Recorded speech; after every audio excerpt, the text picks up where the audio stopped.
Então, vamos falar do tema que é recuperação. Neste tema, traz minhas experiências recentes e eu vou falar que a vida espiritual ela exige muito mais do homem do que a vida material.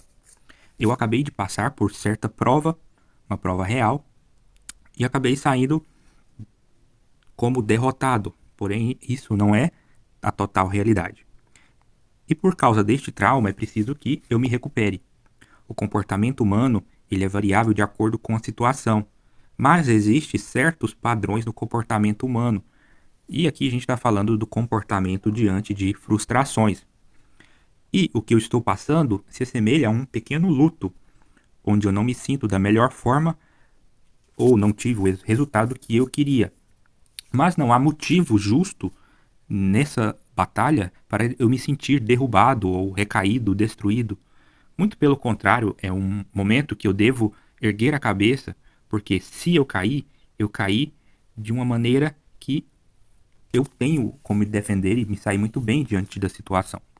Por isso é determinante que eu me levante e continue minha caminhada com mais afinco, aproveitar tudo que eu aprendi neste processo, nesses últimos dias, valorizar a minha jornada para que não seja em vão aquilo que eu passei, as promessas que eu fiz, as vontades que eu tive, aquilo que eu abri mão e que eu não estou sozinho, que não foi uma coisa injusta. Vamos entrar aqui no exemplo dos santos, Santo Padre Pio. Santo Padre Pio ele apanhava praticamente todos os dias do demônio, sem que houvesse uma interferência divina muitas vezes naquele processo. E isso, de certa forma, não impedia que o Padre Pio viesse a realizar a sua jornada espiritual no dia seguinte. Ele acordava como se nada tivesse acontecido e não se deixava abalar por aquela situação. A vontade de ser santo e de honrar a Deus e salvar as almas sempre colocava o Santo Padre Pio de pé.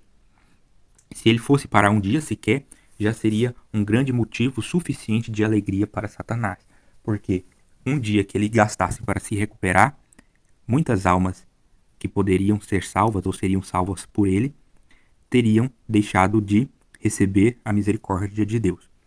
Por isso, a luta dele ganhava ainda mais força e Deus permitia que Padre Pio sofresse aquele tipo de ataque do demônio, já que de certa forma Padre Pio era tão extraordinário que suportava a dor física humana de maneira extraordinária, a exemplo das chagas que ele tinha. Então, feliz é o homem que se mantém persistente, mesmo em meio à dificuldade, em meio às dores, às lutas diárias e ao apanhamento do demônio. Padre Pio não deixava de ser um homem feliz, ser fiel em suas palavras. E como eu não sou fiel a Deus, posso exigir algo, uma prova de fidelidade do mesmo. Para que eu tenha total recuperação, é preciso refletir e adquirir o juízo e a diligência de onde que eu errei, o que eu deixei de fazer. Mas não é somente isso. A minha luta era uma luta praticamente impossível, muito difícil. Mas não justifica que eu desista ou qualquer outra coisa, certo?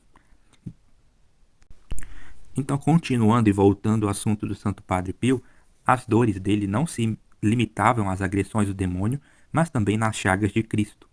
O sofrimento não é sinônimo de infelicidade. Inclusive, para o cristão, é motivo de alegria, de salvação, de esperança, certo? A alegria do cristão ela vai muito além da dor física. Assim também como quem faz academia busca um crescimento do músculo, e não se acontece esse crescimento através do exercício, mas principalmente no momento do repouso ou no pós. Então, a luta, a caminhada, ela não termina na batalha.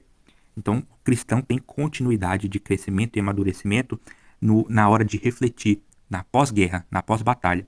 Já que a vida não se acabou e Deus dá a oportunidade da gente continuar nossa caminhada, mesmo sabendo ou mesmo quando perdemos ou estamos no chão.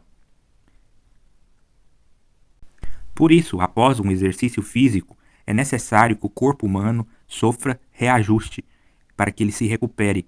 E isso é até mais importante do que o próprio exercício em si. E é preciso que volte com mais força para treinar no dia seguinte. Mas é necessário que tenha a recuperação, o descanso.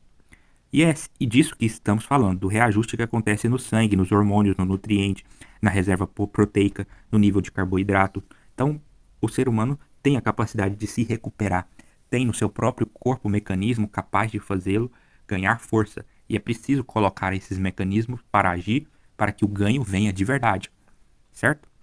Porque na academia o que fazemos é destruir o nosso músculo, é causar sofrimento no músculo para que ele possa se recuperar e tornar-se mais forte.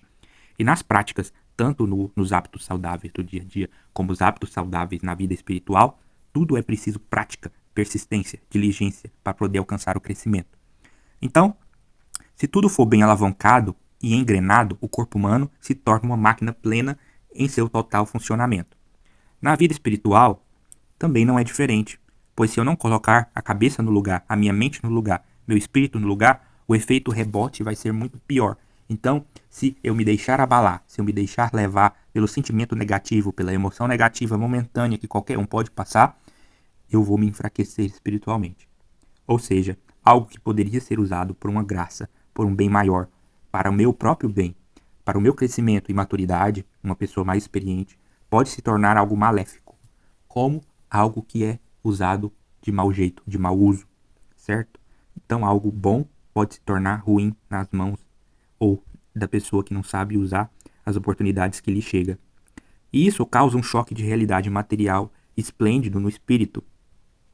Se a gente age com imaturidade, com falta de vontade, perdendo a oportunidade, o efeito no espírito também é o mesmo. Nós vamos perder o nosso espírito, perder o crescimento espiritual que poderíamos conseguir de uma graça.